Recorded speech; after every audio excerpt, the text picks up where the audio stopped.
Good morning. I'm Carlton Sharp, pastor of Faith Christian Center Church, right here in Beaumont, Texas. And we're here on what's happening in our neighborhood. And today my special guest is Officer Jim Clay with the Beaumont Police Department. Welcome, Jim. Thank you for having me today. Hey, listen, tell us a little bit about what you do.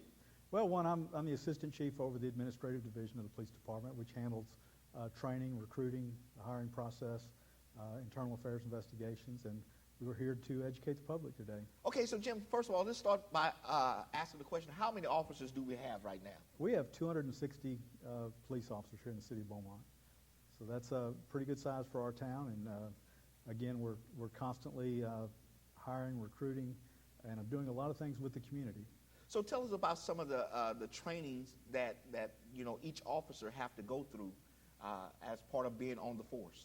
Well, officers go through the police academy. They have to be first certified through the state as a police officer. We have a very intensive training program, and if you imagine what it's like in your profession or your job, the training that you receive when you go to work. Police officers, once they finish the police academy, and they assigned on the patrol division to a training officer. Imagine receiving a written evaluation every day for 22 weeks. Every day at the end of the day, they get a written evaluation with scores and comments as to what their best performance, their least performance, and where they need to improve. Okay, for 22 weeks.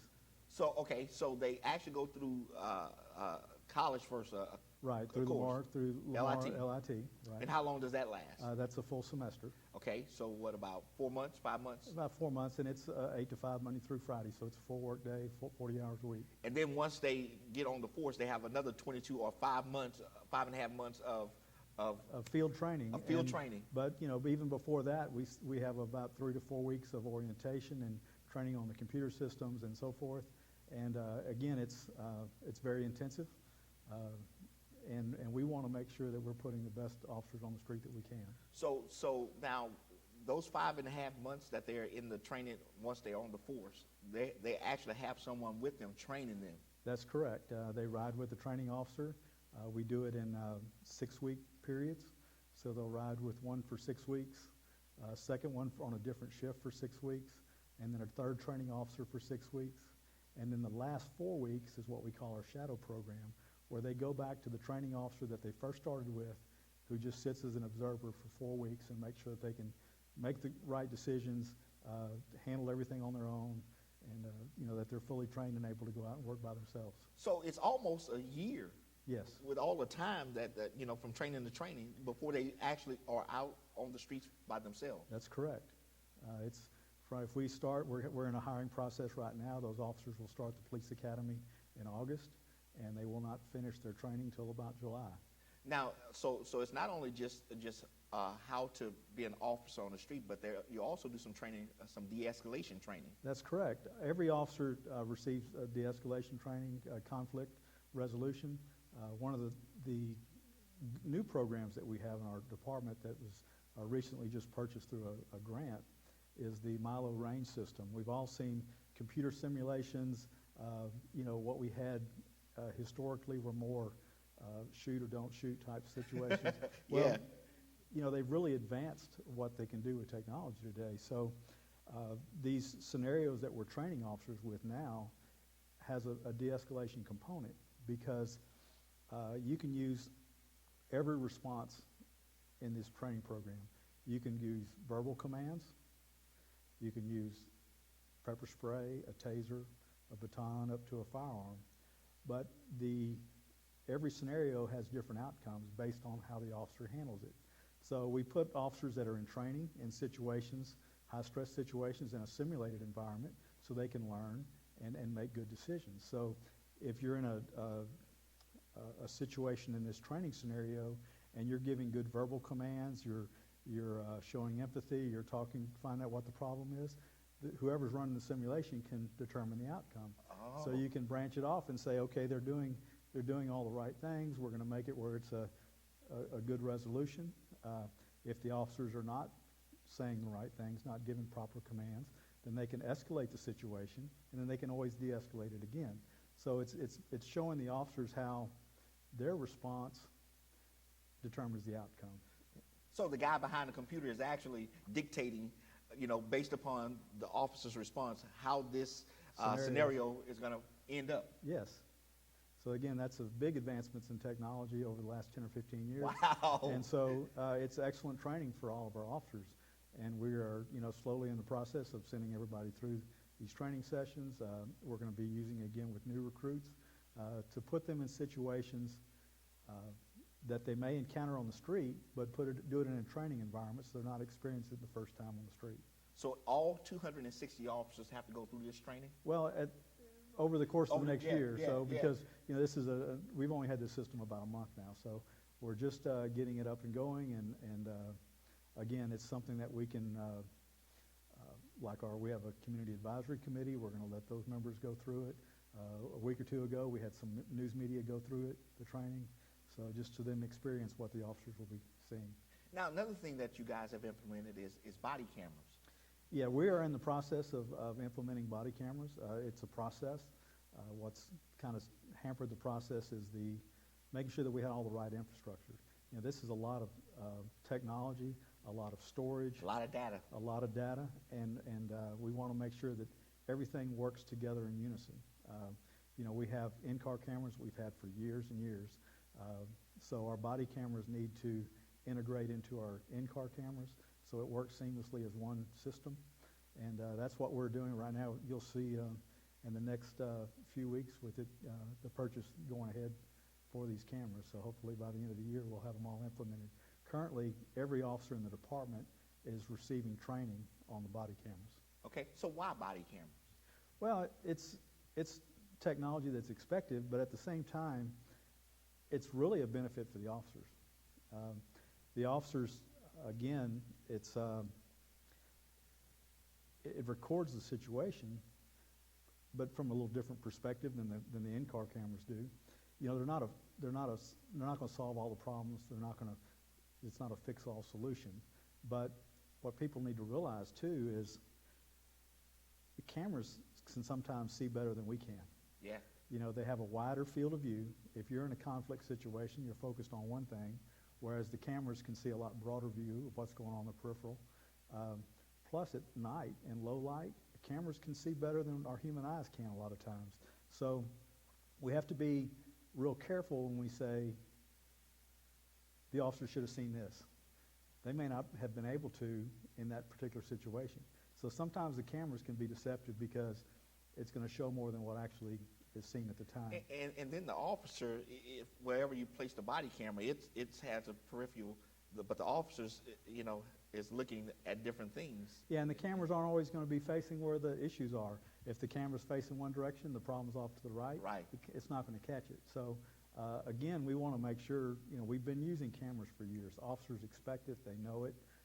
Even currently with our camera system that we have, if it doesn't pick things up visually, it picks it up audibly.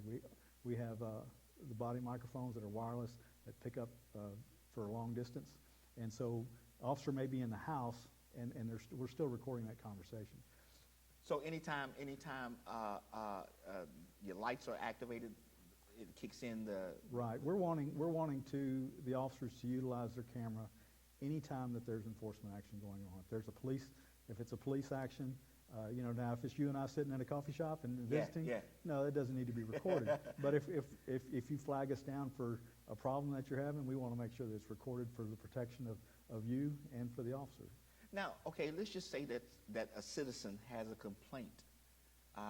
What are the procedures that Citizen Joe has to... Right. Well, one thing we want is to avoid confrontation on the street. The time that an officer stops you is not a time to argue a point of law or argue the decisions made by the officer.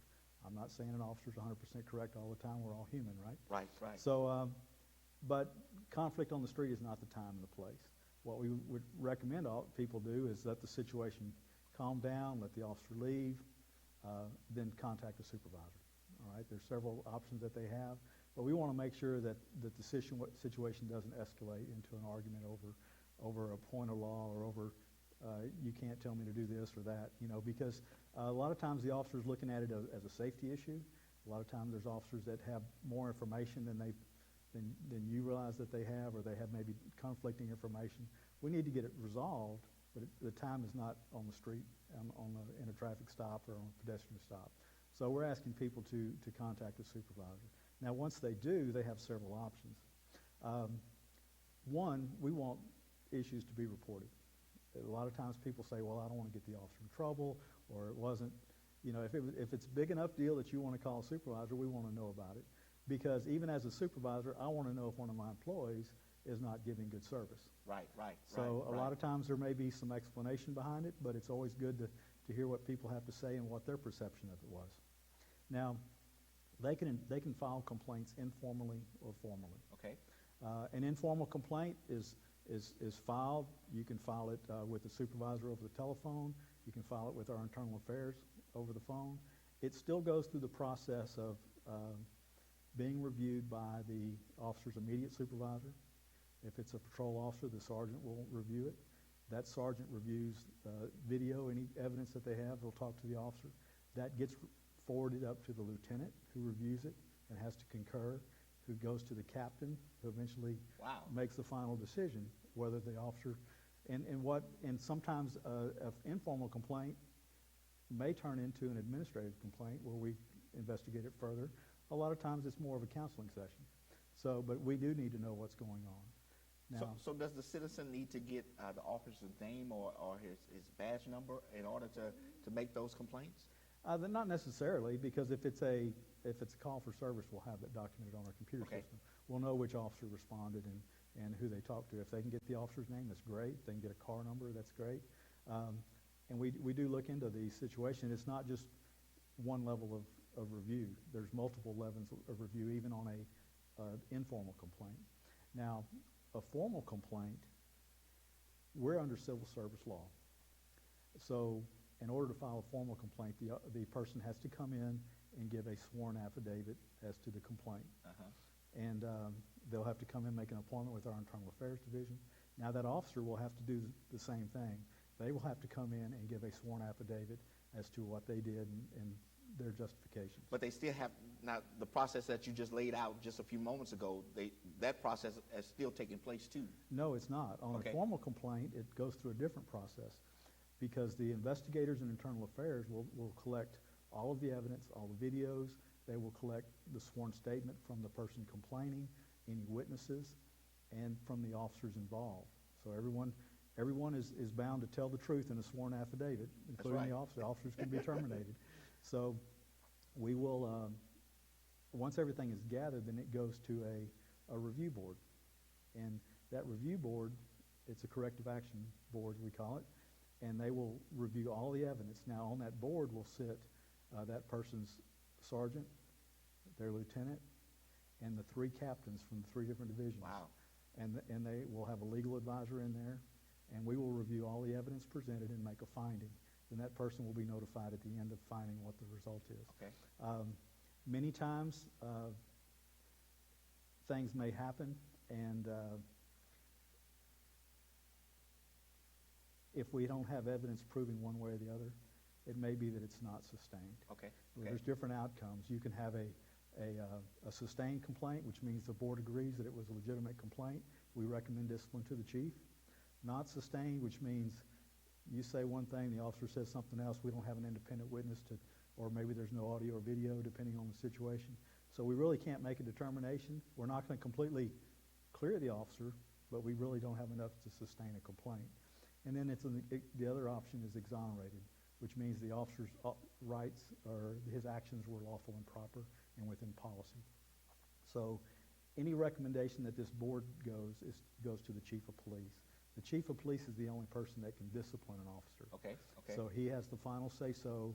The board makes a recommendation, and it's determined by him as to what the outcome will be. Okay, so Jim, let's just say that somebody is watching today, and they like, I've always wanted to be a police officer. How can a person, get information about how to become a Beaumont Police Department? Okay, well, one, we hire twice a year. We're in the middle of a hiring process right now. The next process will actually start probably in September.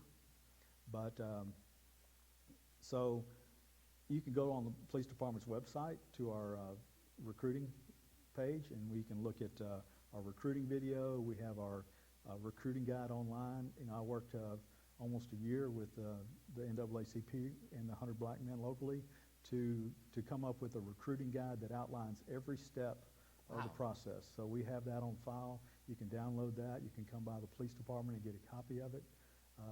Again, the process is very well explained, all the physical requirements, all the background requirements. The sad thing is, you know, by the time a lot of people are 21, they've made mistakes in their lives. Yes. And we really need to reach out to high school and college age to let them know that the decisions they make today Could affect their future. can affect their future with their career choices. Because, you know, you make some bad choices, and it does affect you. And so we work hard educating the community as to, you know, what the requirements are, what you can do to better yourselves. We have a strong Police Explorer program where high school age and college age kids can come out. It's part of scouting, but it's run through the police department, and it's basically training for them to understand everything what a police officer does, learn the procedures and so forth. Along with that, we have a Citizens Police Academy where we train the public. Twice a year we have one of those. So, and then we have a clergy partnership where we train clergy and they come out and ride with officers, and they're a big support to our department because we all need that faith behind us when we're out there on the street. Yeah. Well, listen, I want to thank Officer Clay for coming and sharing some things with from the Beaumont Police Department, and I want to thank those who are in the emergency management systems, whether it's police, fire, you know, all those areas. I want to thank them for their service. And listen, if you're interested in being a part of the police department, again, you have to make the right decisions, you know, early on in your life. But then there are steps that you need to take, and it's right there listed on the screen on how you can get involved. The website is there, and all you have to do is just make the contact. So I want to thank you for joining us today on What's Happening in Our Neighborhood, and we will see you next time on our broadcast.